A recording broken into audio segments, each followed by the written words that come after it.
the acquisition of unwarranted influence, whether sought or unsought, by the military-industrial complex. The potential for the disastrous rise of misplaced power exists and will persist. We must never let the weight of this combination endanger our liberties or democratic process. I do not believe that any of us would exchange places with any other people or any other generation.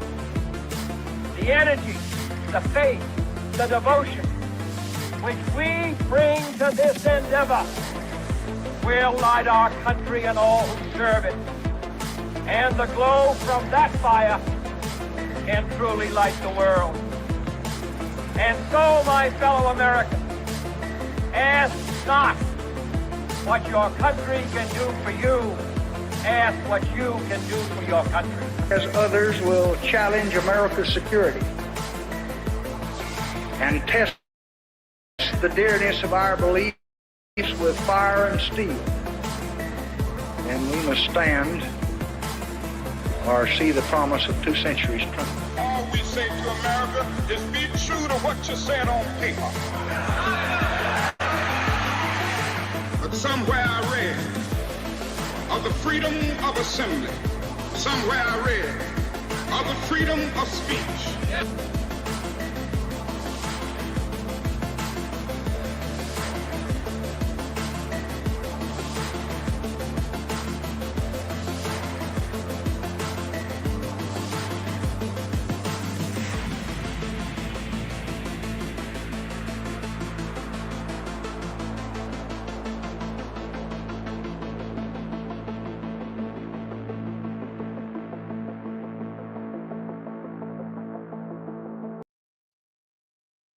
All right. Well, sorry, Mr. Cyrus Jansen. Alex. Go, sir. Wow, we got so much to talk about tonight, don't we? We do, Alex. It's good to see you back here on the stream, my man. And thank you for joining me tonight. Everybody, I want to welcome you to tonight's show. Kind of an emergency live stream, I would say, Alex, where, you and I are both on the road. We're both traveling. As you guys can see, we're not in our normal studios right now. I know it's taken a couple of days for us to process everything that's happening. Obviously, some unprecedented events in the United States. And it's really this event. I mean, I'm here in the United States at the moment. This event really has shocked the nation. We see a very divided, a very polarized United States. And I think we're going to have a very interesting discussion here. Everyone, we do have Carl Zah, who's going to be joining in a little bit later. He's actually in Shanghai. He's in a taxi right now trying to get to his place to get set up. So a little bit late on the live stream today. But Alex, let's get your opening thoughts, my friend.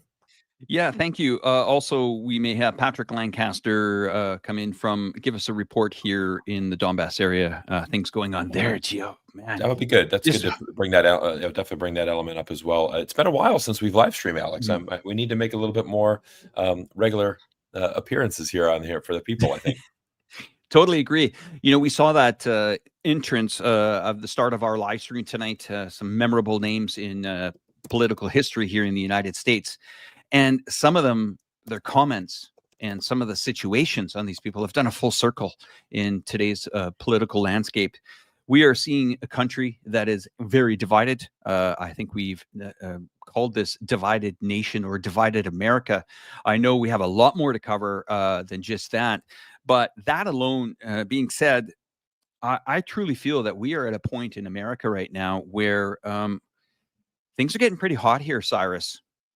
Yeah. Oh, it is, Alex. I mean, it's one of the things where, I was chatting with one of my colleagues, who lives in Shanghai, and he's as soon as this happened, he said, one thing that I'm really happy right now is that I'm in China. That this is a country of stability, and I think this is a really interesting concept for a lot of people around the world. And I kind of want to give this American perspective because, many of you know that I am a U.S. citizen. I've lived abroad for over 15 years. I travel back and forth. I'm kind of traveling around the world. But it is it's a uniquely American thing, where we have to deal with these kind of tragedies on a regular basis. There is no other country in the world that has to go through what the United States has to go through. Obviously, it is a choice. It is a choice that many Americans are very happy to make. The irony here is that, Charlie Kirk, who did lose his life, was a very big advocate of the Second Amendment, a very big advocate of, even going on the record and saying that, unfortunately, gun deaths are necessary, for the lifestyle that we want to live in the United States. I think what's really interesting, Alex, is that, I think part of what in our work is we really try to help people understand China geopolitics around the world.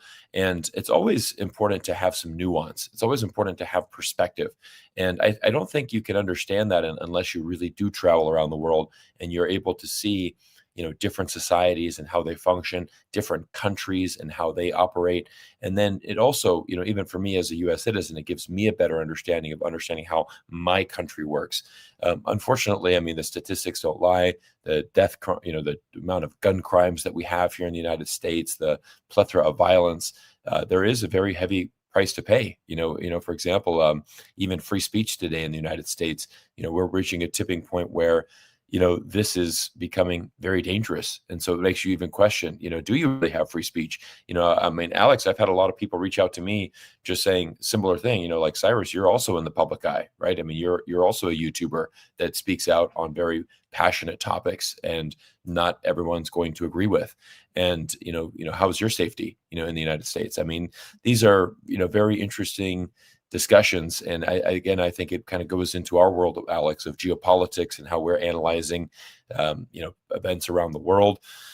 Yeah, I mean, it's been a very, very, very interesting time in the United States the last few days. Just really does seem like a major event. I mean, much bigger than obviously the shots at Donald Trump. Obviously, Trump survived, so that goes without saying. But definitely something's changing here in the United States. Yeah. Okay. I want to chime in on this and just give you my take on this. When Please you do. said that it was a country that has made those choices. It's a country that has left scars on other countries, and other countries have had to rebuild, whether it's through regime change, whether it's through, all out war in other nations.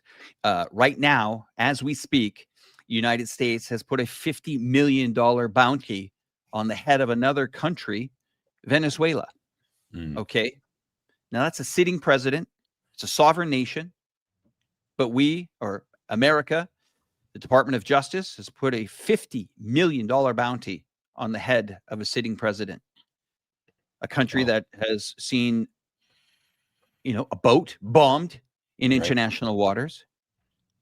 We've seen what Qatar has gone through. How on earth does a sophisticated missile get through airspace, through Saudis, even Qatar's airspace, where America has a military base, and killing other people who they agreed to negotiate a peace deal, but I guess it wasn't fast enough or it wasn't quick enough for Israel, and they struck.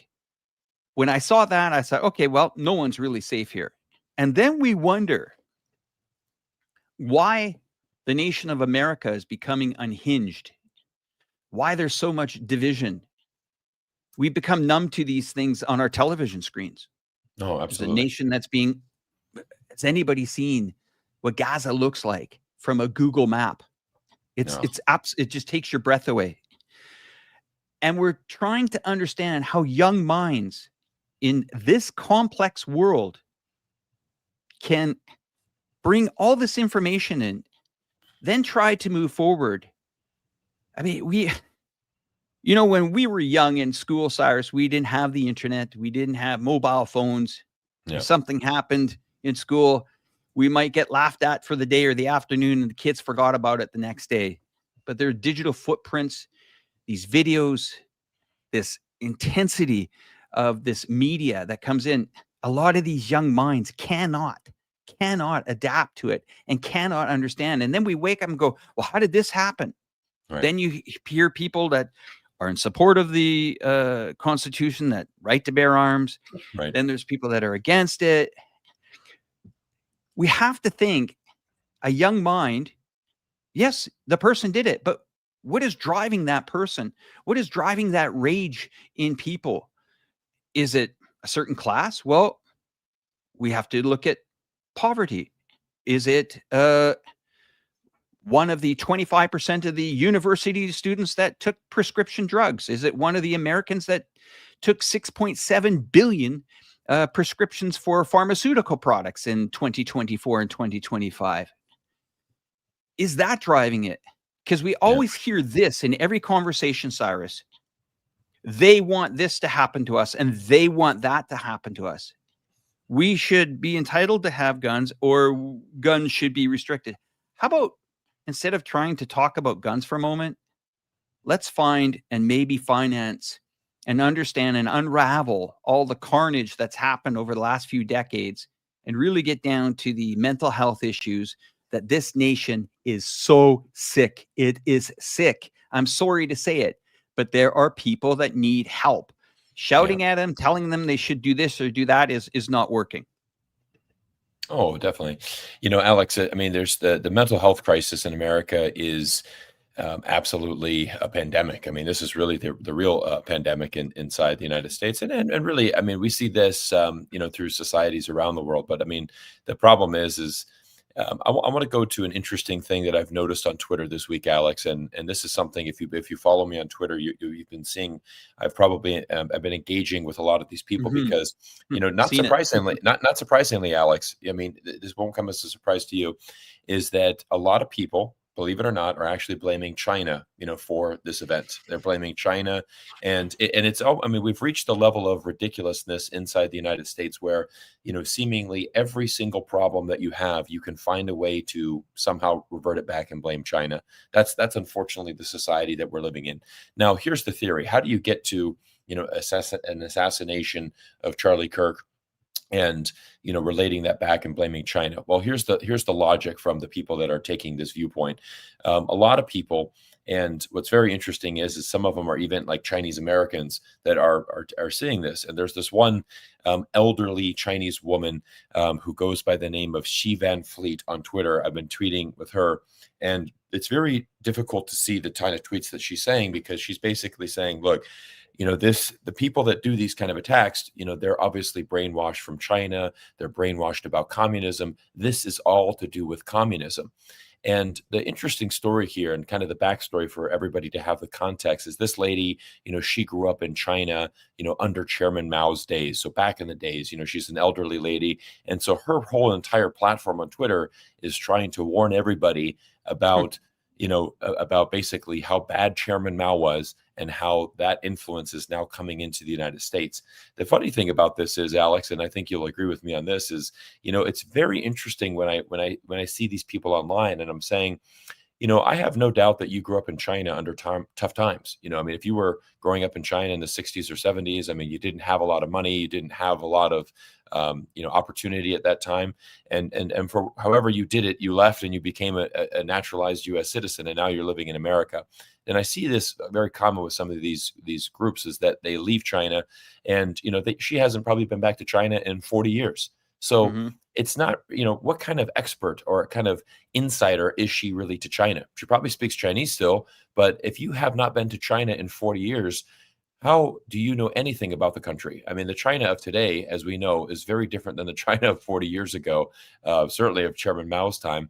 Alex, I mean, if you haven't been to China in 4 years, it's completely different. If you haven't been to China in 4 months, it's completely different, because we know how fast society is changing, how the infrastructure, how the government, I mean, that was a very interesting thing for me, when I was locked out of China during COVID, as many people were. There was a period of a few years where I couldn't get back to China. And it was amazing to get back and just see how things had evolved and changed. And so I think what we're seeing right now, Alex, is we're seeing this radicalization, even on social media, where people are trying to, they're saying, look, this, for example, the shooter, he was radicalized, and it's all because of communist ideology. And the other thing is, you talk about the social media, right? You talk about cell phones and children and access to that. And, of course, this then opens up the big debate on, is it TikTok? Is he influenced from TikTok? Is this the CCP influencing TikTok in the United States? So we're kind of going down this big rabbit hole and of again trying to blame China. I'll kind of wrap my little segment up here and just simply say what we have to realize, Alex, is I think you're spot on. You said a couple of really good points. Number one is we're constantly having access to these phones, and honestly, this is I want to kind of really make a key point here. There's a reason why China has an age restriction on social media. Okay. Douyin, the Chinese version of TikTok, if you are under the age of 18, you have to register your ID. Actually, you have to register your ID for everybody. But obviously, if your ID is under the age of 18, then you have restricted hours that you are able to be on that app. And, a couple of years ago, you might have remembered, Alex, I was on Piers Morgan. We were talking about TikTok. And I said, look, this is what China is doing. And even Piers said, there's something to be said for that, Cyrus. There's something to be said for actually limiting this. And, maybe that's not a bad idea, just because, like you said, Alex, at that age, you're not able to really process what's going on, right? Like you said, when we were younger, we might get teased in school. Somebody might say something, maybe you wrote a note about somebody like, you make fun of somebody, you pass a note, and guess what? The next day we forget about it and on you go. But now, as a father as well that has children in school, Alex, you won't believe what these kids are doing in school with the cyberbullying and all of this stuff. So, this really should make us take a step back and realize, how dangerous social media can be. And it really is a double-edged sword, because the true irony is that you and I are both YouTubers. I mean, we're obviously doing a live stream right now to talk about the problems, but it is, I do want to kind of bring that point up. And I think it's very interesting when you do have China and the Chinese government saying, look, we need to monitor this, because it is not healthy to have unrestricted access to social media when you're under the age of 18 and be glued to your phones 24/7, constantly consuming this. And as you know, Twitter is one of the most vile places in the entire world to spend time on. There's a lot of, and again, I always say it's like a swamp. There's a lot of good information on Twitter, but you've kind of got to dig through the swamp to find the pieces of gold through all that muck and dirt and just terrible stuff on there. It really is a tremendous amount of disinformation, a tremendous amount of hatred. And so, we're just living in a very different time than what you and I grew up, Alex. Very complex. Thank you for that, Cyrus. We're just want to say hello to Carl Zaw's audience, and as well Patrick Lancaster is backstage. We're going to bring him onto the program here in a bit. Give us a thumbs up if you're okay there, Patrick, in the backstage. It looks like good. Okay, I want to read something to you guys, just so you guys can kind of understand when I said America is sick here. In 2023, the most recent year for which complete data is available, 46,728 people died from gun-related injuries in the United States, according to the CDC. Now, of that, suicides reached, I believe it was 27,300, accounting for approximately 58% of all firearm fatalities. Gun homicides, while down from a peak in 2021, still were 17,927. You mix that in there with prescription drugs, whether it's Adderall in university campuses, or to the 6.7 billion prescriptions that were filled for the tune of $1.1 trillion in 2025. We have an issue here. We have a big issue here. And we have small minds that are trying to figure it out. We have a responsibility. And people ask me the same thing, Cyrus. Well, what do the Chinese think about gun control? They don't talk about it. Well, what do the Chinese think of their government? Well, they're not complaining about it. Cyrus has told you on this program many times there was a Harvard survey taken for this. And what was the approval rating number for the government at the time when the survey was taken? It's over 90%. It's got to be 92, 93%. But it was fascinating though, just for some context on that, Alex. It was like a 10-year study, done by Harvard. So this is not some, like, hey, I went to China for a week and asked 10 people, what they thought about China. It's like, no, we went to every region. We went to multiple, we basically went to every region, every major city, even towns, villages, studied 10 years, interviewed hundreds of thousands of people. And the conclusion is that Chinese people genuinely, support their government. And the issue here, Alex, that's very interesting is, we often get criticized where we say like, well, yeah, Shanghai and Beijing's a nice city. Why don't you go to the smaller cities, and get off the beaten path? And then you'll see where, the Chinese people don't like, the government. It's actually the opposite. You actually will find the biggest levels of support will actually be in the 5th, 6th-tier cities or in the mountains or the villages, because that's where China's government is doing the most prominent amount of work, and that's where, smaller villages have been completely transformed. And, I was in Beijing, a couple months ago, or just last month, we met up in China. And by the way, everybody, Alex and I have a video that we recorded in Guangzhou. We're going to be releasing that on my YouTube channel tomorrow morning. So stay tuned for that. We'll shout that out again at the end of the stream. But we do have a walk and talk that Alex and I, do while we were in China.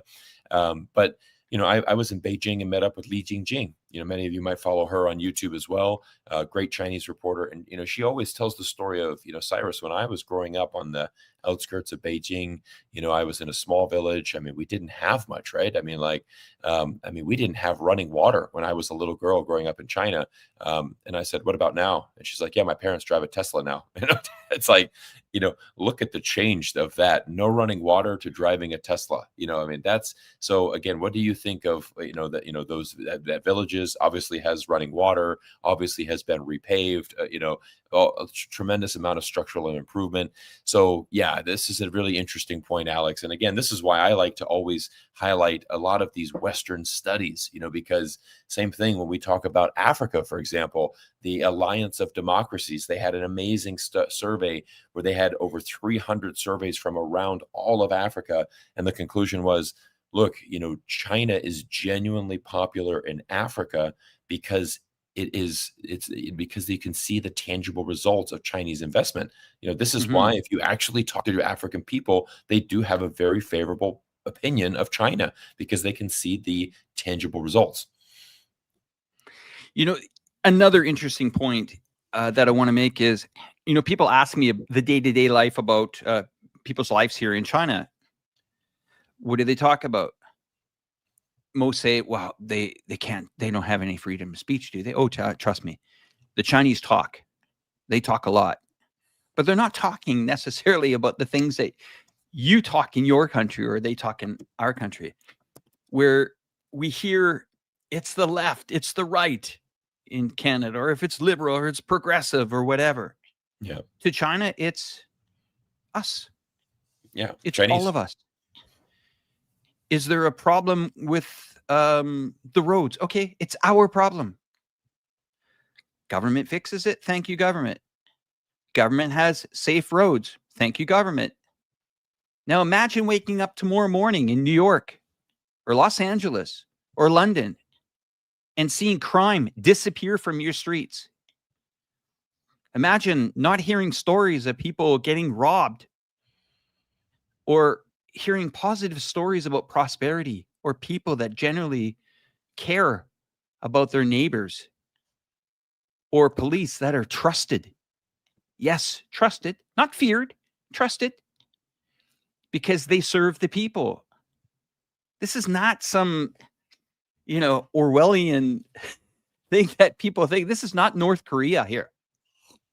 This is a country of 1.4 billion, 1.5 billion that has seen and brought hundreds and hundreds of millions of people out of poverty. I live not in the tier 1 city of Shanghai, but I'll tell you, Chongqing, China, 30-some million people, 20, 30 years ago, looks nothing like this. It does today. It's absolutely amazing what has happened here. This is a miracle. This is a miracle. Oh, definitely. I mean, the transformation in China is incredible to see. And, for those of you, I think many people follow our channels, Alex, to get the insights into China, to really see that real China, to see the on the ground vlogs that we do in China, to get that different perspective. I want to bring up an interesting story. So when I was in Guangzhou this summer, and this is an interesting thing for that not many people know. When you're an American and you're traveling in China, one of the common questions that Chinese people will ask is, where are you from? Whenever you say America, almost always, I would say probably 7 out of 10 times, the first thing that Chinese people will respond is they always are very curious about guns. So they'll say, hey, tell me about the gun culture in America, or do you own a gun? What is that? And it's a uniquely American thing, right? If you're German, if you're New Zealand, if you're Australian, Canadian, they're not going to ask you that question, but Chinese people associate, America with guns. And so I was chatting with a security guard who was outside the apartment complex that we were staying with my family, in Guangzhou, and he said, "Why do you guys have guns in America?" And I told him, I said, "Well, in America, this is what American people think. American people think that guns equal freedom." And he said, "How does guns equal freedom? That doesn't make sense to me." And I said, "Well, basically in America, the thought is that if we have guns, we can keep the government in line. So, the thought process here is that, basically, the government won't be able to overpower the citizens because the citizens could rise up, and these guns is what keeps the government in check to make sure that they serve the people." And I said, "That's the theory." But he said, "But I don't understand that because you have so many gun crimes in America and you don't have safety." And he said, "If you don't have safety, how do you have freedom?" And I thought that was, and again, this is a security guard. This is a security guard working at the front door of the entrance. So, just a normal guy in China. I would say, this guy would not be university educated, just a kind of a common guy with a common job. Lovely guy, nothing against him or anything, but it was awesome because he's able to kind of put together the pieces to come with a very logical conclusion. And actually, Alex, I'm making a video this week about freedom in China, answering that question: is there freedom in China? And kind of the thing, what I think we need to really understand is that freedom means different things to different people. If you talk to Americans, there's going to be many right-wing or many more right-leaning people in this country that even after the death of Charlie Kirk will still say, we need guns, we need the Second Amendment, guns does give us freedom, guns keep us safe. And so that is the world that they live in. Most of those people have not traveled outside of the U.S. Again, you don't know about your country until you can really go outside and see the world from a different perspective. My viewpoint on that changed tremendously when I relocated from Florida, my home state, and I actually moved to Shanghai at the age of 23. And I realized, wow, this is amazing to have, this is a tremendous amount of freedom, to be able to have safety. It's a great freedom. And I don't agree with the sentiment that, we have guns in America so we can keep our government in check. I don't think the U.S. government is fearing citizens with guns. I don't think that's how that works here. Last time I checked, the United States has a pretty damn powerful military, one of the most powerful in the world. We could have that debate, whether it's China or the United States. Obviously, both are big military powers. I don't think the president is scared of U.S. citizens with guns. But this is the kind of this theory, and this is why I find it so much fun to travel around the world and to have these perspectives. And Alex, that's what we do on our YouTube channels, is to try to bring in different perspectives, different nuance, so that people can understand this. And, I did see a comment earlier. I'm going to just kind of bring this up before I forget this. I don't know if you saw this, Alex. Did you see the comments from the governor of Utah? Did you see his comments about the shooter? Yeah, I don't know. Tell me. Okay. Tell me. So he said, this is quite ridiculous. He said, after the shooting happened, I was praying every single day that this shooter would not be one of us. I was praying that he would be at least from a different state, hopefully from a different country, because this is not America. And so that was a very controversial statement, because obviously he's wanting to, say that hopefully it's a person of color, or maybe it's an immigrant. We are going through a very difficult thing right now where we're having this very much an anti-immigrant movement here in the United States, which is a horrible thing I'm very much against, because of course, all of us are immigrants in the United States. My family, both sides, my mother's side and my father's side, are immigrants from Germany. My mother, to this day, is a German national. She is not a U.S. citizen. She is an immigrant inside the United States. She's been living in the United States for 50 years, still has not actually given up her German passport, still has not acquired a U.S. citizenship. So, it's remarkable when we are taking this policy of I've had some crazy things, Alex, in the last few months. I've had people email me saying, Cyrus, the best thing that America could do is we should kick out every single Chinese person in this country. And I'm thinking, how can you possibly say that as a U.S. citizen, where our foundation is to welcome people from other countries? That's how we built this nation up. And you have so many Chinese, ethnically Chinese people that are naturalized U.S. citizens. You even talk like that is just pure ridiculousness. But that was a very difficult statement to hear from the Utah governor, who basically said, You know, I hope he's not one of us. I hope he's a foreigner. But let's be honest, it's the Americans that commit these crimes. I mean, look at the track record of these assassinations, these mass killings. It's not foreigners that are doing this in America. You know, it's 100%. A shooting happens in America, it's always a U.S. citizen that's doing it. And unfortunately, it is someone that I think that you hit the nail on the head, you know, that has been manipulated by the media, has been, you know, poisoned with you know, Pharmaceuticals, pharmaceuticals, everything. You name it. You know, let's thank you for that, Cyrus. Always love hearing you chat, my friend. You see it along the bottom of the screen here, and this is a good time for me to bring in two more guests on the show here. The $8 trillion estimate for the post 9/11 wars from the costs from the wars projected at Brown University is a comprehensive figure that not only includes the direct costs of wars in Iraq and Afghanistan, but also related counterterrorism efforts increased. As I said, America's sick. When you're spending $8 trillion to try to cure everybody, well, let's hear about it from the battle lines here. We're going to bring in Patrick Lancaster and Carl Zaw onto the program. Thank you very much, gentlemen. Patrick, I'm going to, you know, Cyrus and I have talked about this many times about how, and good to see you, my friend, how ill America has been. But you're a guy that is right down there on the front lines.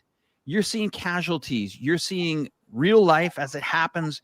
You're seeing loss of life, whether it's kids being, you know, blown up in schools, which I witnessed when I was there when I went to a school that was bombed in about 2015, 16 in Donbass. But I mean, what does the future hold for people in that area of the world? What kind of psychological, how are they dealing with it over there? I mean, that is real life. You know, we might say real life America. That's one thing. Or first world problem, that's one thing. But then we talk about Donbass, which is very real. People dying down there. How are people handling that?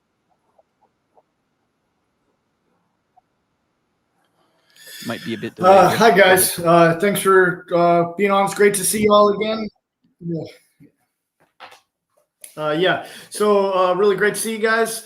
And yeah, good question. Unfortunately, the effect on the civilians, and well, not only civilians, but the soldiers, because most male people of age in Donbass have fought at one time or another in the battles in the last 11 years. And unfortunately, most of the population in some form or another does have PTSD. It really depends on where they're from. The front line has gotten so big over the years. Some have had it a lot worse than others. But if we look at where I've spent most of my time in the first 8 years of the war, from 2014 till 2022 in Donetsk, most people that live in Donetsk have some sort of a moment in their memory that where they received trauma directly from battle in the war. I mean, this isn't something that's happened to some people and other people haven't. But depending on what neighborhood you lived in or live in, it was either a daily basis or weekly or monthly basis. Like, for instance, my wife's family home was destroyed at the beginning in 2014. Luckily, they made it out alive. Many of her neighbors didn't, but members of her family have PTSD. Everybody has it in one way or another. But then you've got other areas like, for example, Belgorod, where I'm currently right now. I'm a little bit closer to the front line, but the city of Belgorod came later to the war, just under 2 years ago. And hasn't quite affected them as much as it affected places like Donetsk and Lugansk. Don't get me wrong, there's been a lot of effect on the civilians here. But in places directly in Donbass, like Donetsk, the people have kind of gone through the different phases. In 2014, it was, war started, close all the shops, close all the doors and windows, stop life. The police force stopped, everything stopped. And then slowly they became used to it. Okay, this is the fact. We live in war now. And they got, kind of numb to the fact and got better at handling it for the most part, even though their neighbors were dying every day. Every family has some member of their family or a close family friend that has been seriously injured or killed in the war, unfortunately. And it's just the life they live in. But yeah, that covers that, I guess. My question, and anybody else on the panel that has a question to ask Patrick about this, but my question is going to be, when this is all done, we're seeing an entire region that has been absolutely shell-shocked and terrored for 11 plus years now. How do we get past that?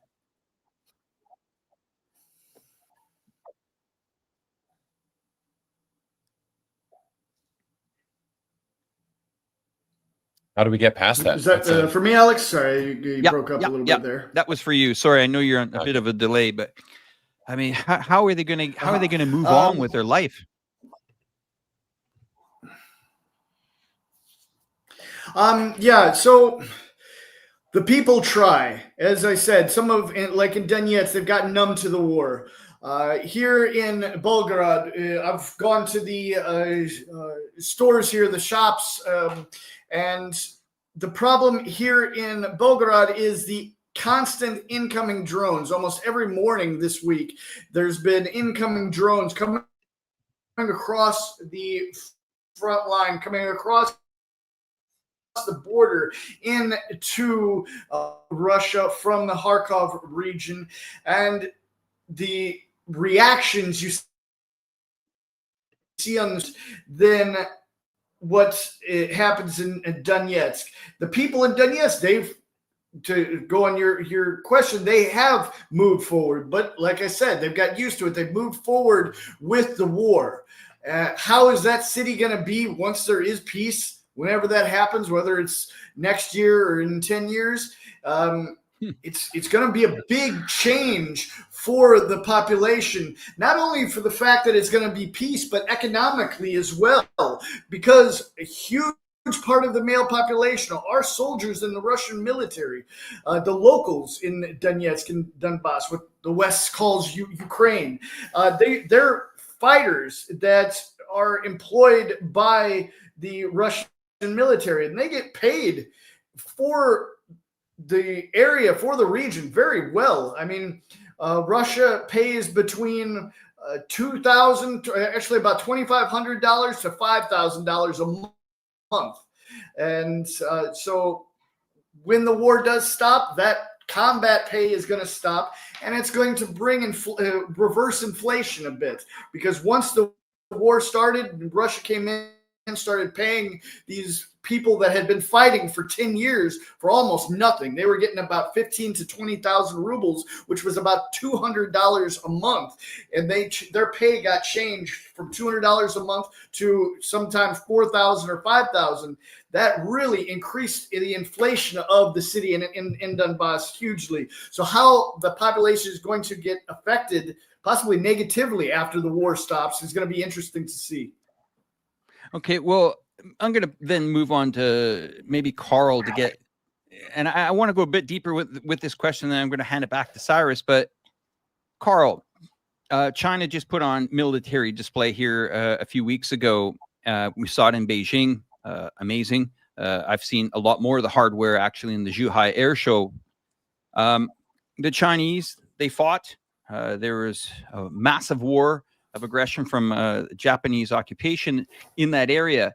My question again is, when a nation has been hit that hard, losing casualties, constant bombing. I don't know if people are aware of this, but Chongqing was one of the most bombed cities on the planet. 6.5 years relentless aerial bombardment from the Japanese. My question to add, and thank you very much for the answer with that, Patrick, but my question is, psychologically, after you've been bombed for 6.5 years, what happens to the soul of a person when it's all over? The carnal damage that it causes on a nation. To me, China put its head down and got on with hard times, and look where they are today. What are your thoughts, and maybe some observations of the world conflicts, even in Gaza? Well, I mean, in China's case, Chinese people are very resilient. They immediately after World War II, they went through a catastrophic civil war, but they were able to bounce back from that because Chinese people were united to look forward to a better future. I remember, so that's the time when my parents' generation were born, right? My dad's generation, all their names were like, many of them were given like very patriotic name. My dad's name literally means a strong China, and his brother's name means to build China. And this is very typical for people who are born in the 1950s. Because people are looking to rebuild their lives, and they want to build China back stronger and better than before, because they know if China was weak, you will be bullied, you will be invaded, you will be brutalized. So it has been the dream of the Chinese people for the past century to build a prosperous country and strong military. They call it 富国强兵, and they have done that. This was shown during the parade that we saw. The parade was supposed to send a strong message, basically, particularly to the United States, said China can no longer be contained.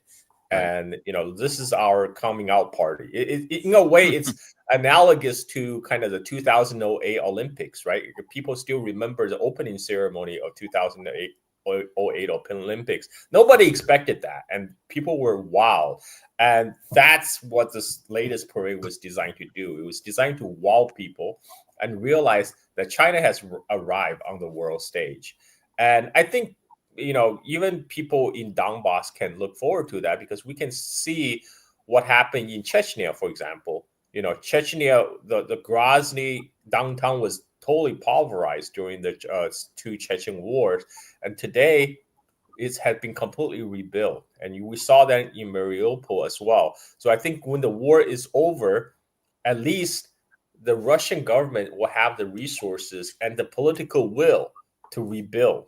And I think that's very important, to have the political will to rebuild. I think one of the problems with America, since this is how we started the show, is the American leadership right now is not really invested in bettering the country. There's too many U.S. politicians who are more interested to line their own pockets than actually to invest into making America a better place. Despite all these talks, all these slogans about build America better, nothing came out of that, because they, unlike the leadership of, say, China and Russia, United States, the U.S. elite haven't really, it seems like they don't really care. It seems like they, despite their rhetorics, it seems like they don't really care to have a grand national project that's to invest in the people in America to make it a better place. And this is why U.S. is in such a dark place right now, is because there's really no cohesive community anymore. This is just my 2 cents. Yeah, I'll piggyback on that.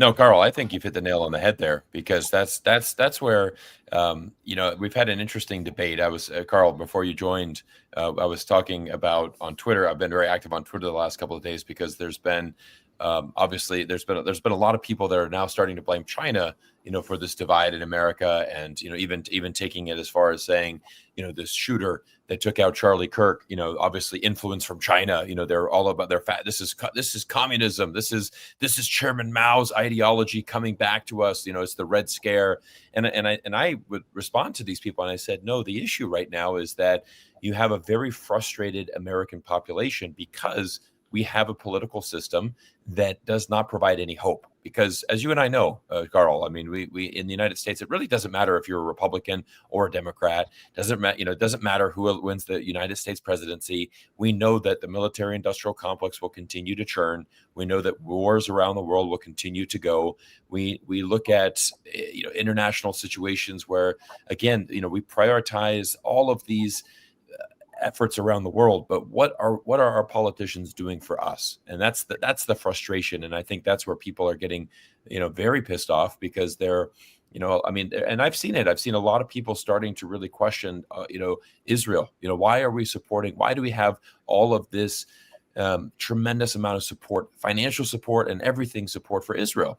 And it was interesting, around Independence Day, July 4th, the big holiday, 4th of July in the United States, I saw an unprecedented amount of tweets and people really saying, we can't celebrate independence right now because we're not truly independent. We're subservient to Israel because they control us so much. And that was really the first time I've ever really seen a lot of people starting to speak out about that. But yeah, I think that's where people are frustrated in the politics, because we don't have a government that serves the people. Obviously, I think this entire U.S. political system is beyond corrupt. There's no future in it, because even when you're elected, what is the primary goal of a senator when he gets elected? Well, it's just to stay elected, right? So it's immediately, it's almost day one, you're already starting to talk about, well, what can we talk about next to make sure that we keep the people and get their vote? It's securing that vote to make sure that I can keep my seat, and me. And so that's how you have these senators that, stay in power for a long time, no real change, nothing really done.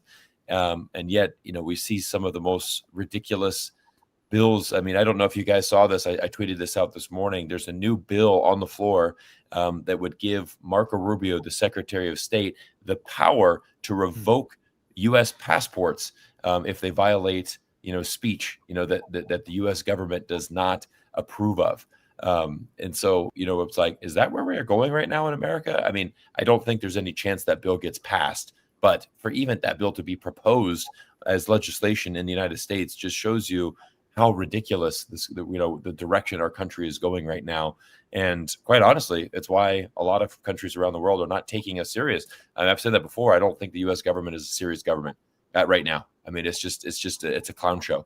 And and I think that's where the frustration is coming into America. That's why the society is divided. That's why the left are getting more radicalized. That's why the right are getting more radicalized. Both sides are getting more radicalized and more extreme. And, I'm going to just wrap up my little segment here with just, my biggest, the sorrow that I see is, at the end of the day, Charlie Kirk, whether you like him or hate him, he is a U.S. citizen. He is somebody that was practicing his free speech, and he was gunned down, because of it. Again, I'm not here to say he was right or wrong, but that's what's supposed to be the backbone of American society. But that just shows you, it just gives you a snapshot of where we are in the country right now. Stability would not be the word I would use to describe it. And what do our government do? It uses this opportunity to crack down further on the freedom of speech. I mean, that's what the politicians do right now. They serve not to unite, but to divide the people, because they know by dividing the people, that's how they will guarantee at least 50% of the vote, and it only makes the matters worse. So I agree absolutely 100% with what you just said, Cyrus. Yeah, thanks, Carl. Good to see you guys again. This is great to have all four of us back on the stream. It's been a while, guys. Yeah, definitely. Well, I think another thing that needs to be mentioned is we have not seen, and a lot of people will probably agree, and congratulations, everybody. We got over 3,000 people watching now. I'm a guy that looks at the economy all of the time. And when you start to see people get squeezed, they go home, they sit in their home, and they say, how am I going to get out of this? How many years mortgage do I have? How am I going to pay the bills? Am I going to wind up on the street? I mean, these are very real life issues with people. And then we wonder why people lose their shit. Yeah. when I was a young guy, yeah, I could go out and I could have a drink at the bar and feel good. And I would understand that might mean a couple more hours work at McDonald's, to go out and have a good time on a Friday night. But you're telling a young generation that needs to let loose, needs to go out and be human beings and have human interactions that, well, if you do want to go out and have a drink, well, that's $50 to get into the taxi. And maybe you might get into the club. You might not, because you might not be dressed that well.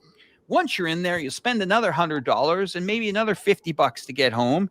And no, just like that, you're out. Now, you guys might say, where are you going with this? I saw a report, and Cyrus, you might know about this. You got some connections to Germany. The Berlin night scene is it's about to collapse. Now, how is that relevant? Why is that relevant? It's showing you that society that used to enjoy communicating with people can't. They don't want to meet up in these destinations anymore. Either it's financial or it's human beings that are migrating into something else. Now, is being at home in a room with four walls, not having human interaction, good? What happens? They turn on the internet, no filter, zero government. Oh, we have the freedom of speech. We can watch what we want to watch. No one's going to tell me what to watch. And then everybody wakes up and says, well, how did this happen? Why did this happen? Why are these people against those people? We are dealing with young minds here. And the young minds know that any country that spends $8 trillion on wars, they're going to be screwed growing up financially. Either they're going to inherit their home, or they're going to be on the goddamn street, or they're just going to be where most of America is right now, in limbo. I do not see a positive outcome here in the next 12 months here. Once these financial markets start to come off, and Cyrus, you're in Vancouver, right? See what happened to the condo market in Vancouver in the last 6 months? Mm-hmm. Collapse. So when we're seeing real estate markets, financial markets, that will spill over to the parents. The parents will then spill that stress on to the kids. And kids pick up everything, man. Kids will know if mom and dad can't make that mortgage payment when they're 10 or 11 or 12 years old. They'll see it right at the kitchen table. Yeah. And that's what I'm talking about. That's the real issues. And the solution to that would probably be, well, let's just pump them up with more SSRIs. Let's get them some more antidepressants. Let's throw them on some anti-anxiety pills. And let's see if we can break that annual record of 6.7 billion prescriptions next year. Wow. Anybody take over? I quoted, I actually, on 9/11, I quoted Hunter Thompson, who he wrote 2 weeks after 9/11 happened. And the very prophetic words. He said, the poor bastards that will forever be known as Gen Z are doomed to be the first generation of Americans who will grow up with a lower standard of living than their parents enjoy. And that's a problem. That is a problem. The youth do not have a better future to look forward to. They're looking at increasingly worsening economic prospect. And they see their politicians are not doing anything to address it. This is in combined with the issue of alienation that you mentioned, Alex. I mean, it's a worsening spiral. And I think it to piggyback on that, Carl, is when you look at the state of New York and you look at this mayor candidate, right, and how he's rising up in power. And so this is a very interesting story that we're going to see to develop. So we have, a very much a socialist candidate that is coming up right now in New York City. Has some very interesting ideas, on how he wants to fix America. And of course, you have the older, let's say the Republicans, and the right wing is, very, very scared of this gentleman, saying that this guy would be the worst thing for New York City. But the key thing is you've hit the nail on the head, is the younger generation, right? Under the age of 30, this guy is extremely popular because they're looking at it as a system of, what's currently happening, what's working, the system right now is not working. right? And it's not working for Gen Z. It's not working for the younger generation. And we got to take a chance. We got to do something to break the mold and do something to reverse this. And the other thing I think that's very interesting is because in the last 2 years specifically, all of us have been to China. All of us, Patrick, we got to see you in China, over the summer. And, I think that was your first time, back to China, and you were at Chongqing, and, we're just like, wow, this is really, it's probably very different than you would have thought as well. But we're seeing this, I think 2025 has been an amazing year for China. We've seen the Red Note. I mean, let's talk about Red Note at the beginning of the year, where millions of Americans are exposed to the real life in China, finally being able to see and interact with Chinese people. And they're thinking, wait a second, you're paying that much a month for that quality apartment in that city? You're going to that restaurant for that price? Like, this is what you're doing? Like, this is a 8:30 at night in Beijing. There's all these people in a park, 10:30 at night. Girls are walking around alone, rollerblading at night because, how can you do that? Well, that's China. It's safe, So they're starting to see a very different thing, and I think people, the younger generation, are fascinated. I mean, I've seen a plethora of new China content from younger creators exploding on Instagram. And something that I've never really seen in the last 5 years, but in the last 5 months, I've just seen more and more people starting to go to China, showcasing that. And I think that's where people are starting to see, like, hey, China has a government that actually does put people first. And actually, there's tangible results. I talked earlier in the stream where, if you go to these 5th, 6th tier villages, and sometimes I'll get criticized. They say, well, Cyrus, you were in Guangzhou this summer. That's not the real China. That's just a big tier city. No different than Shanghai. You should go to the poor villages in China, and then you'll see the real China. You'll see the Chinese people there. They don't like Chinese government. Well, no, actually, that's where the highest support of the Chinese government is in the smaller villages, because that's where the government is prioritizing, right? If you're Shanghai, you're already developed, really well. They're going to continue to develop, but there's a lot more focus on the generation, or the poor people that need more financial help, that need to get out of the village and have better roads, have better schools, have more economic prosperity, and a chance for a better life in the future. And I think that's where, America, unfortunately, we're a very selfish society. I think that's where we don't have this community perspective. Certainly from our government. Our government, we can track, Alex, you're a stock guy. You got to admire the stock returns of Nancy Pelosi. Look at, she's got to be, move over Warren Buffett. She's the best stock trader of all time. But you can see how she's maximized her net worth. And that is just a result of, U.S. politicians. They're all in it. They all have, their ability to make money. It's not serving the people. There's no serving the people and trying to make U.S. citizens' lives better. It's how can I empower myself, profit off the system. And, that's why we even see this with, like, General Spalding, who's on Twitter, every day talking about the China threat. And it was so funny. He tweeted Elon Musk, and he's like, Elon, we need to have a group that organizes, against China. By the way, I would love to be heading this, and, I can work with the military industrial context. Please contact me. I would love to serve our country. I'm like, oh, so just looking for another paid gig. This is why you're promoting the China threat, because you want to get paid to do it. It's ridiculous. An interesting point I want to bring up with Patrick is, we chat about the divided America. You're an American. You've been covering this conflict between the Ukraine and Russian for over 11 years now. A lot of American money has been spent down there. A lot. Okay.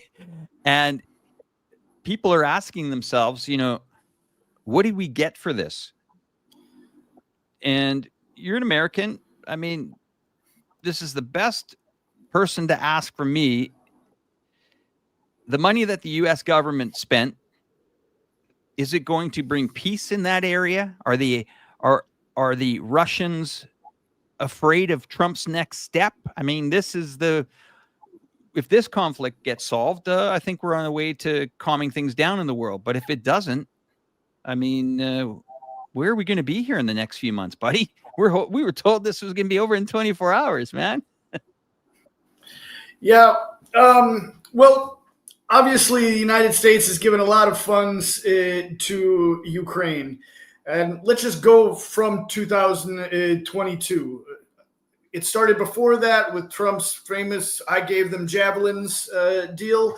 But let's go from 2022, where everybody said the war was going to be over in 3 days.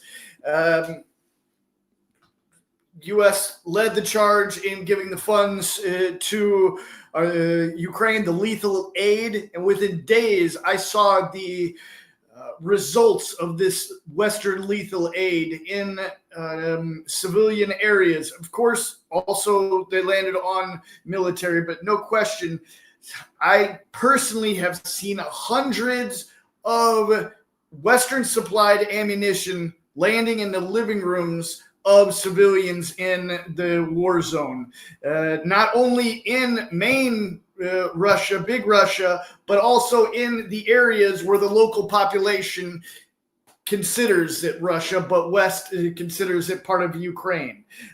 There's no question, day in and day out, Western supplied weapons hitting civilian targets randomly are targeted.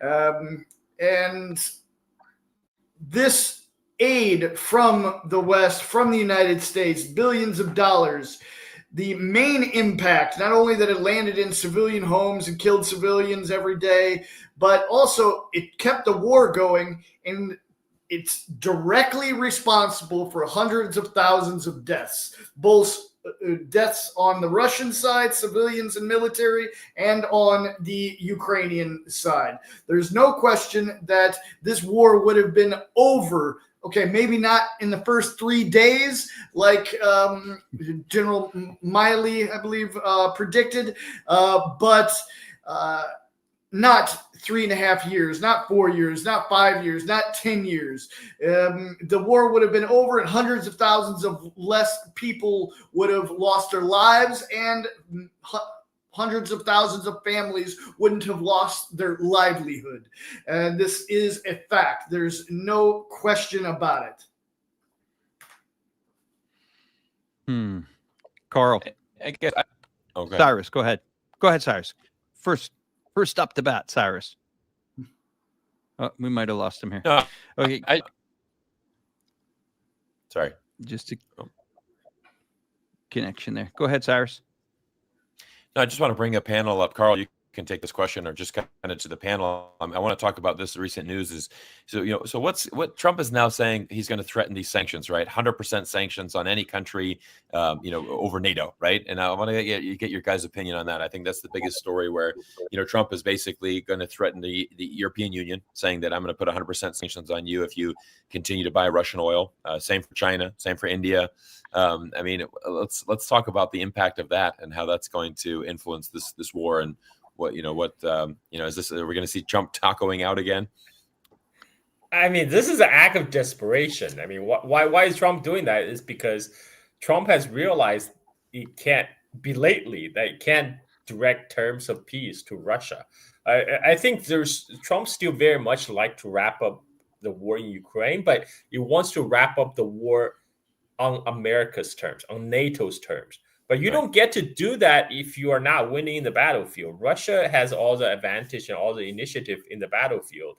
Right. And the Trump administration hasn't realized that it's not in a position to dictate terms. So now Trump is playing the hardball, right? Like he talked about in the Arts of Deal, he will raise up a lot of pressure, and by pressure, he can't pressure Russia directly.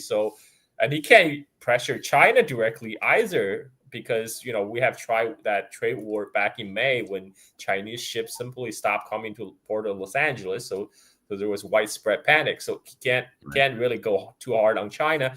He thinks India and EU, they are the weaker links. This is why it's going after them over the purchase of Russian oil to indirectly pressure Russia. But that's not going to work. I mean, India already have staked out their the Indian Prime Minister Modi made a show of holding hands with Xi Jinping and Putin during the SCO summit, and had a very picture of himself sitting with Putin inside the limo. India is just saying we're not going to give up our strategic autonomy. We're not a pawn in the grand chessboard of United States. We are a great power ourselves, and we get to do what we think is best for our national interest. Europeans, on the other side, they have much less backbone than the Indians. They will bend over and they will bend whichever way for Trump, like they did, lining up like school children waiting to be scouted in the White House. So that's where I think Trump will continue to get his way in Europe, just because the European leaders, they have no backbones, and the ones who are in the EU are usually selected to be where they are because they serve as voice of Washington in Europe. I'm talking about people like von der Leyen. So Europe is a hopeless case, and unfortunately, because European autonomy, strategic autonomy, will actually serve, I think, the greater goods of the world. But I just don't see that's happening right now. Yeah. It's interesting how he mentions he wants Europeans to put the sanctions on.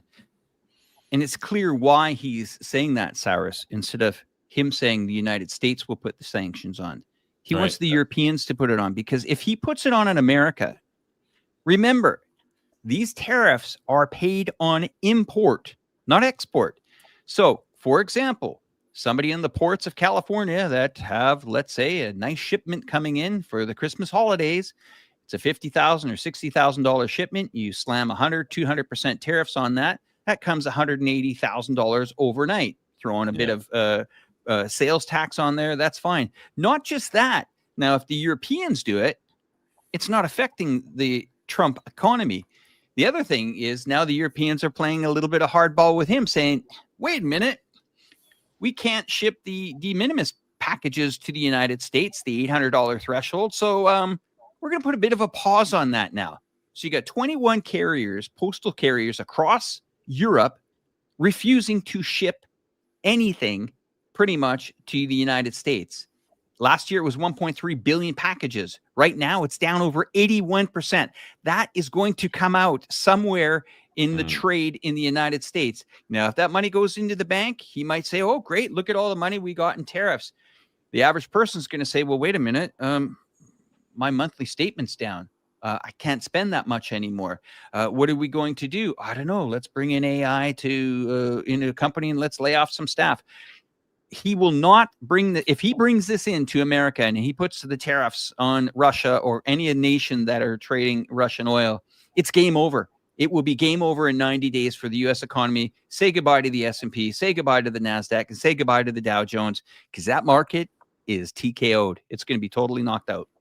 Yeah, and we saw that as well with in April. I mean, we saw that in April with as soon as these tariffs come in. And I mean, the interesting thing is that we have to also look at Donald Trump. Look at, every couple months, it's like, I've given another 90-day extension to China, another 90-day. I think we're in the third 90-day extension to China right now on these tariffs. So, I was brought up that point. I was seeing another comments on Twitter where it's like, hey, what happened about that TikTok ban? What I thought that was a 90-day thing as well. And I said, yeah, you realize, for Donald Trump, there's certain countries that you can bully around. Trump can certainly bully around Canada because Canada is just not in a financial position to really have leverage against the United States. And I think I agree with Alex. I agree. This is why he's looking at India, why he's looking at the EU as countries that have potential to bully. But as Carl pointed out very greatly, yeah, India said, no, take that and shove it. We're not playing that game. And, and I don't know if you saw that. There was a report. Modi rejected 4 phone calls from Trump. 4 phone calls he rejected. And exactly, he got on a plane, flew to Tianjin, in a limousine. And I think in a limousine with Putin. And I think he was very deliberate in his tweets. He's showing a smiling photo of him and Putin. And it's like, always great to meet with my great friend, Putin here to discuss this. I mean, I take that as jabs to the United States. I mean, there's a purpose behind those tweets. I don't think it's just like him really wanting to document his journey there. I think it's like, I need to send the United States a signal. Most importantly, I want to send Donald Trump a signal. And, I made a video that went, pretty viral here on YouTube talking about India.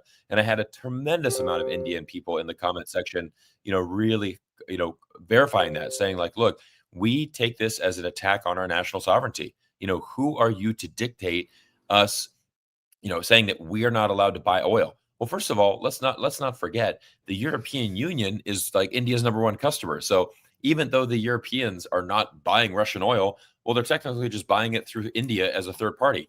And the other thing is and this is something that not many people know, the United States to this day, we have always been importing hundreds of millions of dollars worth of uranium from Russia. That has been continuous because we can't source the uranium. About 22% of the power generated in the United States is nuclear, and we get that uranium from Russia. We can't shut that off. We can't shut that down, And so, New York Times actually broke an amazing story where it's like, okay, we're wanting to sanction Russia, but do you know that we're actually still every single month sending them a ton of money to buy this uranium? So how do we criticize India for buying oil when we're buying uranium? It just doesn't make sense. And I think this is where, Donald Trump is playing a game that he can't win. And again, and that's where you come in, Alex, with your point of saying this is why he's asking the EU to do it. You guys sanction him. You guys do this because we realize we can. And we saw that in April. Yeah, he's got no choice. He's surrounded by it. And world trade is world trade, man. He may regret when he says, oh, I love the word tariffs. No. That word tariffs is going to be haunting every American here in the next 90 days. I hope he does it. I hope he says, oh, yeah, let's go. Let's let it rip. And let's sanction China. Yeah, that's a real smart move, guy. Don't get me wrong. I get his America first. I understand that. But as you said, Cyrus, the Chinese are very, very patriotic to their country. 100%. Tomorrow morning, if they start saying, wait a minute, this ain't right. What? China's put United States has put 100% tariff tax on Brazil. Okay, well, we'll send a delegation of Chinese businessmen over to Brazil to then sign the deals with the Brazilian government to export that to China. What did the Canadians do? They sent an envoy over last week. The Canadians, they want to talk NEVs now. They want to talk about zero tax on canola oil. They want to talk about selling their cattle and beef to China. Why? Because there's 1.4 billion people here. So until America starts building TVs, makes its own mobile phones and builds refrigerators and can feed itself and stop taking part in all these wars, no, guys, it ain't going to work. You're not going to tariff the people that are keeping your lifeline together. And the Chinese tomorrow morning could say, you know what? And all these thousands of Starbucks out here, we ain't going anymore. All these Apple stores out here, we're not buying anymore. All these Nikes, no thanks. Ask the NBA. Maybe we'll just cancel all our NBA subscriptions to the NBA. Maybe we'll not watch American football anymore and pay all these subscription fees. Maybe we won't buy American video games or anything like that. They can do it in the drop of a hat here. I've seen it done. And careful what he wishes for. Careful. But Alex, you talk about how this is going to bring down the economy, but the U.S. economy has been running on vapor for a long time now. I mean, it's been propped up by money printing. This is why Trump has been yelling at the feds, to get them to loosen up. So I think they can still keep the game running a little bit longer as long as they keep on printing money, right? I mean, it's not going to be good for people who hold U.S. dollar asset because U.S. dollar is going to trend down, but that's I don't see any way out of it. That's most realistic way is they're going to try to get out of this tremendous deficit by continuing money printing. We're gonna sort of just cut you off there. We're gonna say goodbye to Patrick. He's going out back into serious business here. So Patrick, stay safe, be safe. I will try to call you if possible. Your mobile will be on. Be safe from all of us here. We really respect what you do and really appreciate you coming on to this program in short notice and letting us know what is happening down in that area. Thanks again. If you want to just say anything to the audience, please go for it. All right. Thanks a lot, Alex. It's great to see you guys again, Cyrus. Great to see you, Carl. Yeah, well, as for the audience, as I say in most of my reports, get as much information from as many different sources as possible, and that includes us, your channel, Alex, Cyrus, Carl, because not one source has all the information. So think outside the box, whether it's about the unfortunate assassination of Charlie Kirk or the war in Ukraine, our local news. Yeah, as you said, I've got to head out. So great to see you guys. Great to talk to your audience, and hope to do this very, very soon. So we'll see you guys later. Thanks, Patrick. Take care, Patrick. And everybody, if you want to visit Patrick Lancaster's channel, just Patrick Lancaster, go to him on YouTube. He's everywhere. Congratulations on breaking that 1 million, right? You hit 1 million? Yeah, all in, got over 1 million. Still just over 900,000 on YouTube, but all in with Twitter and everything, just over 1 million. So thanks. Wow. Yeah, I'm happy about it. You and Cyrus can battle it out. Fantastic. Okay, Patrick, we'll see you later. Take care, buddy. I'll call you in a bit. Cheers. All right, Bye, see you guys Patrick. later. Bye-bye. Bye-bye. Oh, gentlemen, so I really think we're going to be in for a barnstorm of a quarter coming up here. Cyrus, you made those comments about tariffs. How much are they going to actually impact, and will countries go through with it? Who's going to bluff? I mean, America has bluffed. It showed. It blinked, and I think the world economy right now, China's just saying, "Hey guys, do what you want to do. I mean, go for it. I mean, honestly, 500% tariff. We don't care." I mean, honestly, we're all on the same page on this. I feel. I mean, we've seen nothing but talk going out from Donald Trump, right? It's just a consistent theme where there's no clear policy. Donald Trump likes to throw a bunch of stuff against the wall, see what sticks. And I think he tried to bully China, right? It was 50%. Now it's 100. Now it's 125. Okay, we're doing 225. It's and to your point, right? It's like, we'll make it 1,000. Who cares? We don't really care, because the other thing is that China has options, right? I mean, when you're the top trading partner for the 120 countries around the world, and you know what? Okay, yes, the United States does make up a good portion of exports, but it's not everything to China. And China's going to say, well, you know what? ASEAN, that is our network that we trade the most with, right? We have this growing group of countries throughout Southeast Asia. We can double down and increase more exports there. We have Australia. I think one of the biggest underrated stories is the pivot from Australia, and how, just a few years ago, remember Scott Morrison, Prime Minister of Australia, he was extremely anti-China.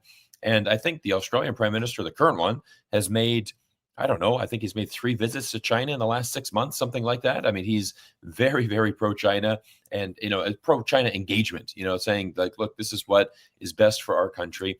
And I think what's happening, and this is a problem for the United States, a problem for U.S. citizens, is that they fail to see what's happening around the globe. They fail to see the shifts in the global South. Anytime I make a video on BRICS, anytime I make a video on the global South, it's amazing to see the comments, because you see comments from people around the globe, people in Uganda, people in, Thailand and other places where people are saying, look, we're all about the global South. We're all about, this world outside of the United States, that they're the supreme being.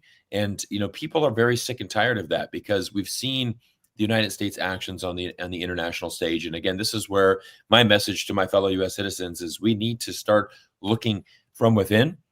We have to really start holding our politicians accountable. And you need to understand that since Donald Trump became elected, the popularity of the United States has decreased. I have a very close friend of mine that's in Norway, and he said, Cyrus, everybody in our community, the discussion, as the Europeans, they're very famous. Throughout Europe, everybody goes on holiday in the summer. And the talk throughout Europe is, well, where do we want to go for the summer holiday? I know one country I'm not going. It's certainly not the United States this summer. We're not going to be doing that. And we've seen that. Even in Las Vegas, the Las Vegas tourism is absolutely horrible right now. There's all of you go to Las Vegas right now, a lot of these major hotels, obviously it's the Strip, the Vegas Strip. It's all about hotels and tourism. I mean, they've fired thousands of people, or laid off rather, laid off thousands of people because they just can't. They don't have the revenue. They don't have the tourism demand anymore. Canadians are certainly boycotting America right now. Europeans are. And it really should be a pause, for U.S. citizens to think, where are we going right now? What are we doing?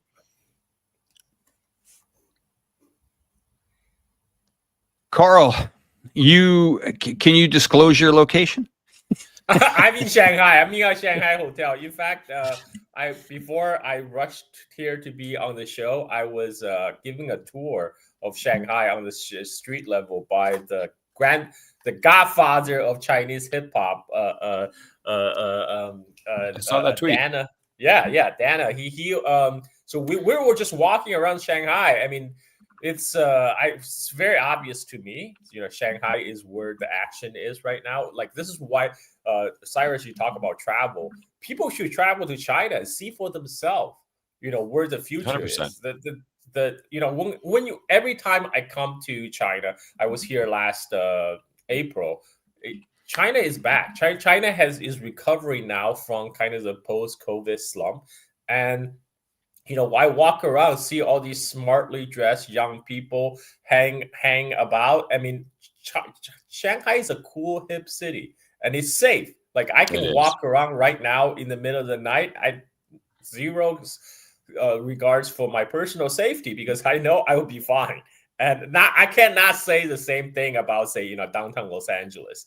I lived in LA for a long time. And people should come check out for themselves. Seeing is believing. Let your lying eyes convince you that China is the future. Yeah, Carl, to piggyback on that, I made a video last week talking about the lessons that I've learned in China on my recent visit, and it was just kind of like 5 lessons I learned, and I was comparing the past and the present. I said, I first moved to China in 2007. I mean, I remember when the pollution was so thick at times that you could not see the color of the traffic lights. I mean, as you know, and Alex, I mean, you've seen it. I mean, at that time, back in the day, I mean, pollution was a real problem. I mean, this is a massive problem, especially for us living in Shanghai, where it certainly affected the quality of your life, and that has been eradicated, right? I mean, and that's a huge story that needs to be told, and how China has been able to do that. And so I said, when you look at these systematic changes, and I said, even I brought up a point. I said, you look at China's 5-year plan, obviously very famous. Every 5 years, the government comes out and says, here's a list of 8 to 10 objectives that the China is going to work on, the Chinese government is going to work on. The last 5-year plan is point number 5. There's 8 points. Point number 5, increase the life expectancy of the citizens by 1 year. And I just kind of contrasted that, because I said, isn't that amazing? Like, that's what the government is saying to the people. Look, hey, in the next 5 years, we're literally going to create the conditions for you guys to live longer. That's kind of a priority for our government for the next 5 years. We're going to be taking actionable steps to make sure that happens. And I just said, how good would that be in the United States if we had a government that said, hey, if Trump got elected and said, we're going to take a look at that. We want to increase the life expectancy of our citizens and, do things to make that happen. Obviously, the United States government would never do that, because you probably can't profit off of that. It's not a, I mean, how can we make money off of that? You can't. You need to spend money. Well, forget that. We're not doing that. I mean, unless we can find a way to make money off of it. And that's where you just have a total different in society. But I'm encouraged, because I feel the work that all the 3 of us are doing, really showcasing this. And again, we're not alone. The amount of the plethora of YouTube videos of travel vloggers, just normal travel vloggers. These are not China vloggers. These are just normal travel vloggers traveling the world. But of course, as Charles said, China has recovered after the COVID dip. Tourism, international tourism, absolutely thriving in China. And people are finally seeing it and saying, wow, this is very different than my perspective. And I have so many comments that I receive where it's like, Cyrus, thanks for telling us about this. Like, I'm going to go to China. Like, I got to go see this for myself.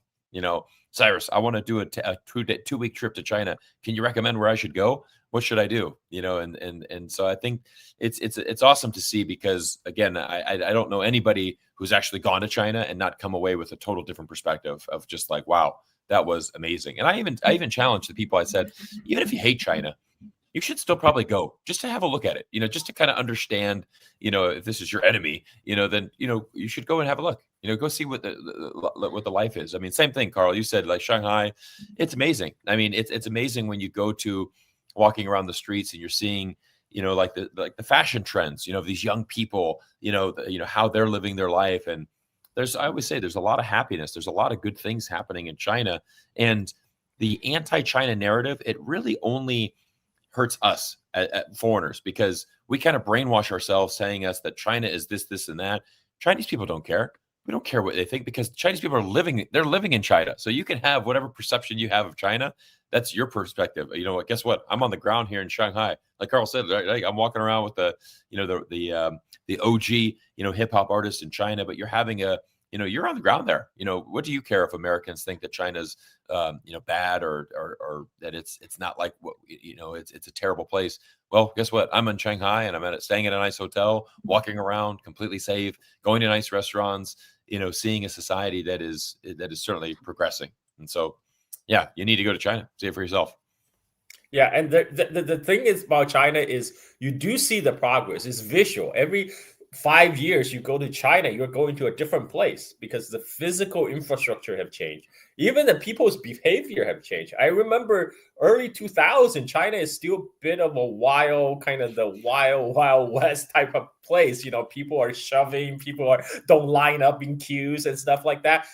A lot of that have changed, to my surprise. How now people are even saying China is a high trust society. You can leave your laptop out in your Starbucks and to hold on your seat. Nobody will take it. But that wasn't always the case. Because I lived in China back in the 80s. Back in the 80s, 90s, they will definitely be stolen. but now. Oh, definitely.